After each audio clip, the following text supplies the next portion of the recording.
ଏବେ ସାଙ୍ଗମାନେ ଆପଣମାନଙ୍କ ପ୍ରିୟ ଧାରାବାହିକ ରାଜଯୋଗ ସିରିଏଲରେ ଆପଣମାନେ ଦେଖିବାକୁ ପାଇବେ ଏବେ ଶିବଙ୍କ ସହିତ ପରିବାର ସାମ୍ନାକୁ ଆସିବ। ହଁ ସାଙ୍ଗମାନେ ଆପଣମାନେ ଦେଖିବାକୁ ପାଇବେ ରିୟା ଯେତେବେଳେ ତାଙ୍କ ରୁମ୍ରେ ଚେଞ୍ଜ କରିବାକୁ ଯାଉଥିବେ ଏହି ସମୟରେ ତାଙ୍କ ରୁମ୍କୁ ରିଷଭ ଆସିଯାନ୍ତି।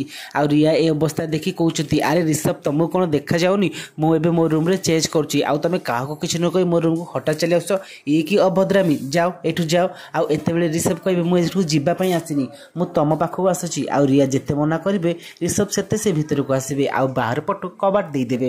ରିଷଭ ଏମିତି କବାଟ ଦେବା ଦେଖି ରିୟା ପୁରା ଡରି ଯାଉଛନ୍ତି ଆହୁରି କହୁଛନ୍ତି ତମେ ଯଦି ନ ଯିବ ତାହେଲେ ମୁଁ ଜୋରସେ ଚିଲେଇବି। ଆଉ ରିୟା ଚିଲେଇବାକୁ ଲାଗନ୍ତି ଆଉ ଏତେବେଳେ ରିଷଭ ଆସି କହିବ ଯେ ଆରେ ରିୟା ତମେ ବୁଝିବାକୁ ଚେଷ୍ଟା କର ମୁଁ ତମକୁ କ'ଣ କହିବାକୁ ଚାହୁଁଛି ତମ ମା ଆଉ ଭଉଣୀ ପଛରେ ଯେଉଁ ଗୁଣ୍ଡା ଲାଗିଥିଲେ ସେଇଟା କିଏ ଲଗେଇଥିଲା ମୁଁ ଲଗେଇଥିଲି କ'ଣ ତମକୁ ଖୁସି ଲାଗିଲା ତ।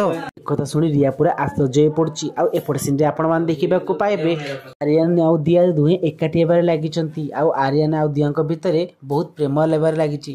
ସାଙ୍ଗମାନେ ଆପଣମାନଙ୍କ ପ୍ରିୟ ରାଜଯୋଗ ସିରିଏଲ ଆପଣଙ୍କୁ କେମିତି ଲାଗୁଛି ଆମକୁ କମେଣ୍ଟ କରି ଲେଖି ଜଣାଇବେ।